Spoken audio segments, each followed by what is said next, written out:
Welcome back, everyone. Today I want to bring you a pretty spicy deck profile brought to you by my homie Digitamer Joel. This was originally his idea, and me and him worked together to build something pretty cool and something that we thought would be very effective going into the national season. I feel like our deck is still a little unrefined, but I think this idea is a very powerful archetype that, once developed a little bit further, is something we should really be looking at in the current meta. Anyway, let's get right into it. This is going to be Merva Aggro. So here is our list. The idea of this deck is that we play a very aggressive line of 16 rookies to try and pressure our opponent, go into things like Scatter Mode and Dark Lizard to draw through our deck, and eventually win the game by slamming Mervamon, sometimes using our memory boosts to keep it our turn with the Mervamon and secure lethal pushes. The deck has a lot of flexibility in Merva's ability to toolbox out a lot of our floodgates and removal options, and her own ability to give blocker to the retaliation Digimon. It's a very strong list, a very strong idea. I think just with a little bit of tweaking, this might be a tier 1 contender given the right setup. Starting with our eggs, we have Demi Meramon. It's the best egg in purple. You should be playing in every purple deck. There's almost no reason not to play this unless a specific archetype demands it. Then we have 3 Ignitemon. We could bump this up to 4, but it's mostly used to go under our Mervamon to help facilitate her costing 7 as opposed to 8. And sometimes we could use it for the effect to delete Mervamon to delete a stack. Very good card, helps us just make our plays a little bit more affordable. Then we have 4 Goblimon. This is the best rookie to start our games off with. Helps our Eismons draw through our deck and cycle our resources. Then we're playing 2 Gazimon and 2 Psychmon. Just floodgates. 2 of each is nice because of Merva's ability to just recycle these resources and grab them back. Elecmon is in here as an anti-floodgate option because we can get hit by basically every floodgate in this deck. Palmon stops us from playing cards with Mervamon. Gazimon prevents us from gaining memory with our memory boost and Jack Raid. Psychmon prevents us from reducing the cost for Mervamon. So I wanted to put an anti-floodgate option, so having Elecmon to help deal with floodgates from time to time is really nice. Then we have 2 Demi-Devimon. This is a rookie with retaliation. It cannot attack opponent's Digimon as we do not play any Myotismon in our deck. But because of Mervamon, we are allowed to revive this. Gives us some extra retaliation targets to revive and get rush. And it allows us to play it from hand for 3 if we have a Merva on the field to also have rush. Just a nice little card to help round out our rookie lineup. Finally, we have Dracmon. Dracmon helps us return a 1-cost purple option. We don't have any 7 costs in this deck, so only the 1 cost will matter. Mostly using this to recur our Calling from Darkness to give us game and grindy matchups. With Mervamon, we can set up an infinite loop where we play Mervamon, grab this and one other Digimon. This will grab us back our Calling, and we use Calling to grab back our Mervamons. Next up, we have our Retaliation cards at level 4. We have 3 Soulmon and 3 Dark Lizardmon. Soulmon is important as it gives us a 2k boost to all of our Retaliation Digimon, so playing 2 of these on the field makes all of our Retal Digimon 8k, which is a very important threshold for playing around Black War Greymon's deletion effects, as their highest cap at Metal Greymon X is 6k. This means that we are able to stick our board of blockers, making it a little bit harder for them to deal with us. Then is Dark Lizardmon. This is like Eismon Light. Allows us to draw 1 card and discard a card to cycle through our deck, while also having retaliation to deal with problem cards. Next up is the main draw engine of our deck. We have 4 Scatter Mode. Scatter Mode is just one of the best purple cards in the game, allowing us to draw 3, discard 2 on deletion. This works really well with our Goblimon and our Demi-Meramon, allowing us to draw a total of 6 cards while discarding 4 cards. Helps us really cycle through our resources, build up our trash, and see the pieces in our deck. Then we have 1 Eismon as just a floater when our Eismons die, or any of our other cards really die. It's really powerful. It's not as good in this deck as we don't have level 5s to evolve into, and we're not playing Ginkaku Promote, but just giving us the extra body, pressuring our opponent, and also keeping our purple options active is a really, really strong use of this card. Next up, we have our level 6s. We have our boss monster, Mervamon. The deck is basically Merva Turbo. We are trying to just slam Merva over and over and over again until the game is over, using our memory boost to facilitate dropping this card and keeping our turn. She allows us to Digicross from our trash using mostly either herself or the Ignitemon, and that allows us to cost 8.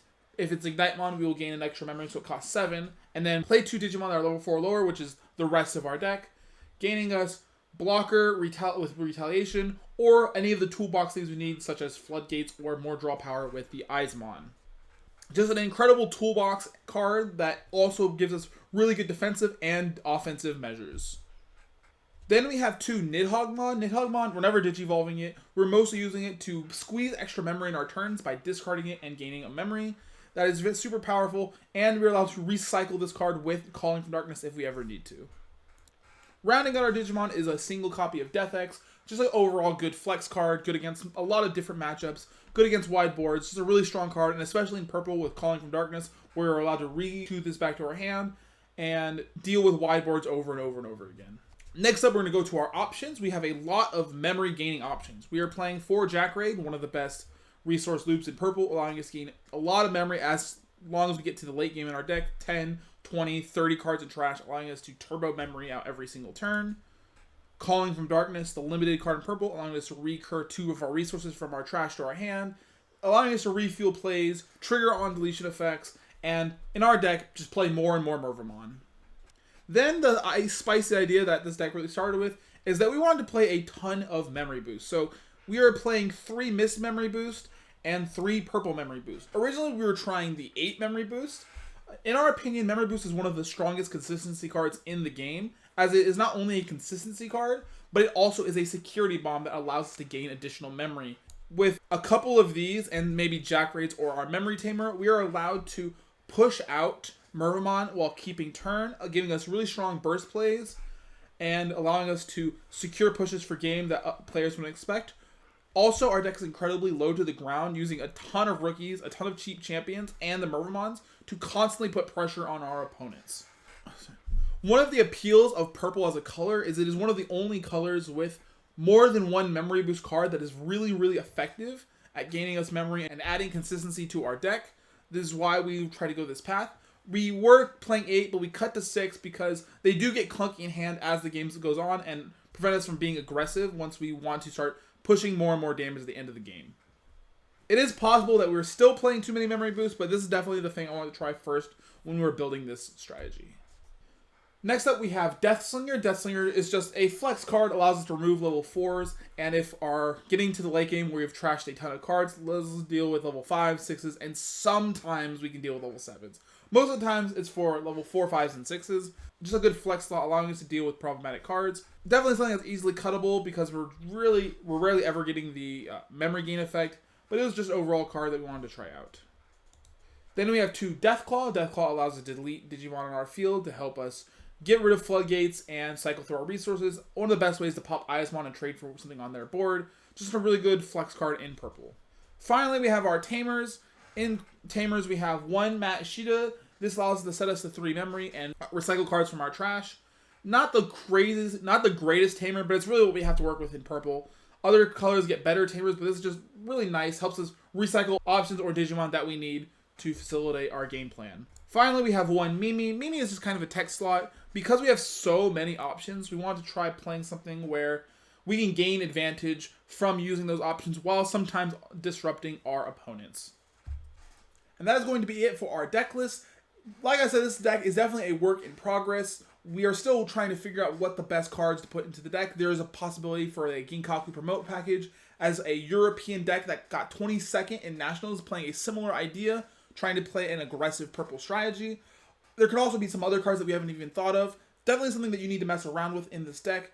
Deck is definitely far from finished. It is more of a prototype deck. To give you an idea of the deck, Joel did take this to Nationals. He didn't do super well in the main event, but also ran into one of the only bad matchups for this deck, which is Blue Flare.